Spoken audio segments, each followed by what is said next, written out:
Yeah, they just introduced a new race that we can finally identify with. Just for us.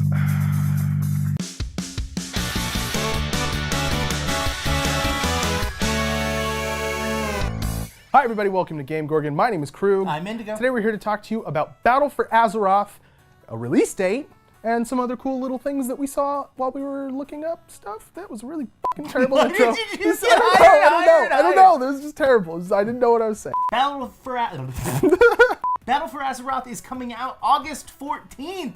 So 4 more months of waiting. God damn it. Yeah, but we kind of knew that it was going to be around that time, so it's not like it's a huge surprise.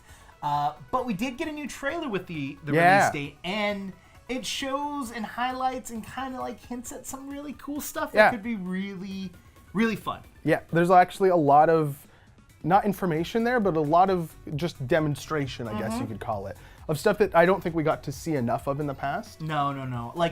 Like, for example, they had mentioned the war fronts in the past. Yeah. But now we actually got to see a little bit of the war fronts, and not necessarily how they work, but just like what can we expect them to look like? Yeah, what they're gonna look like. And it looked cool. Like the thing I wanted from the war fronts was something that felt super hectic and super crowded.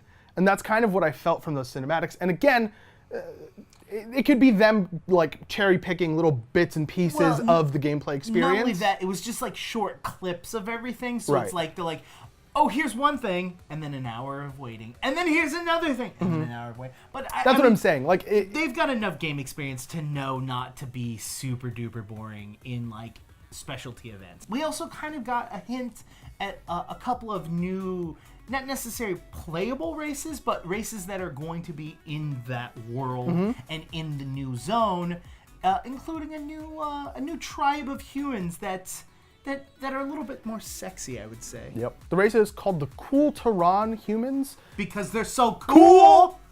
I should have picked up on that joke sooner, but I didn't. They're kind of larger, beefier humans. It kind of looks like they're using the auric frame for the textures to be mapped to.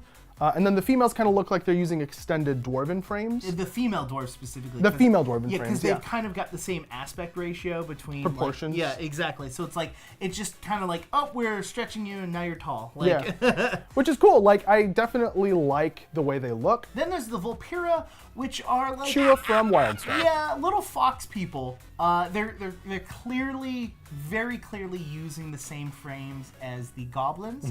So it's kind of a speculation that they're going to be a playable race later on down the line, because now that all of the armor already works for goblins, then it'd be really easy to put them into the mix. And also you kind of wouldn't be able to tell the difference. Like the silhouette, right? Wouldn't really make a difference. So maybe they'll even have the same playable classes as the goblin. The next one's the Sethrak. This is almost certainly not going to be a playable race, right? Yeah. They are very unique. They're snake people that have very slender bodies and very large heads like a snake, and it kind of bows out like a spoon. And a really long tail. They have some interesting traits. They can turn areas around them into sand. Yeah, it's kind of like their lore behind it is like how they like conquer new territory is that like they magically turn the land into sand so that they feel comfortable in that land. Oh, they can like terraform sort of thing. I thought it was an attack, like sand's below you, and you're like, no. Oh no. It's more like terraforming, kind of like around me is sand. I'm a snake. I feel comfortable. I can feel comfortable. Okay, all right, that makes way more sense than my stupid ideas. Then we have the Tortulin, which are these little turtle people. Yep. Like there's no real way to explain it other than that. They're short, they're stubby, they carry stuff on their backs.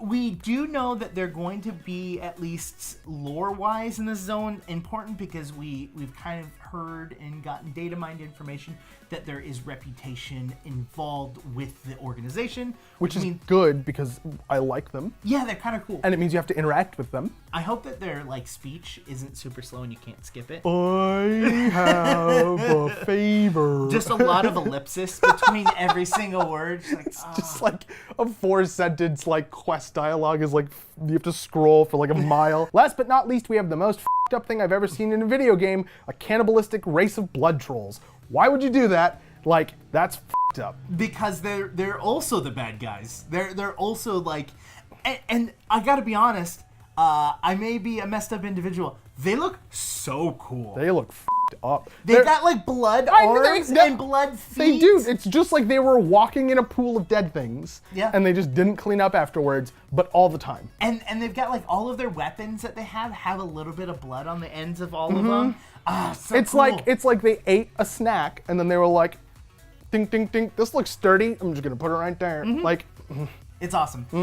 They're also going to be the subject of the first raid that we're going to be seeing. Nice. Because in the lore, the blood trolls kind of separated from all of the other tribes and started worshiping Cahoon and trying to kind of prevent the old gods and stopping them, which clearly didn't happen since the old gods are still around. Right.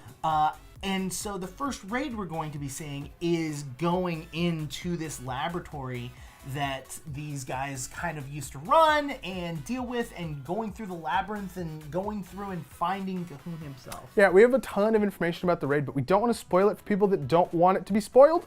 So there's a link to information about the raid if you want to go check it out in our show notes. If not, look at all the pretty pictures that we have posted on the screen that don't really spoil anything. We also have a link to the first dungeon as well that will show you information. It's taking you to Wowhead. Those guys are honestly amazing. Like thorough motherfuckers. Oh, they're so good. So check out both the raid information and the dungeon information. And let us know what you guys think of all of this. Like, does this get you excited?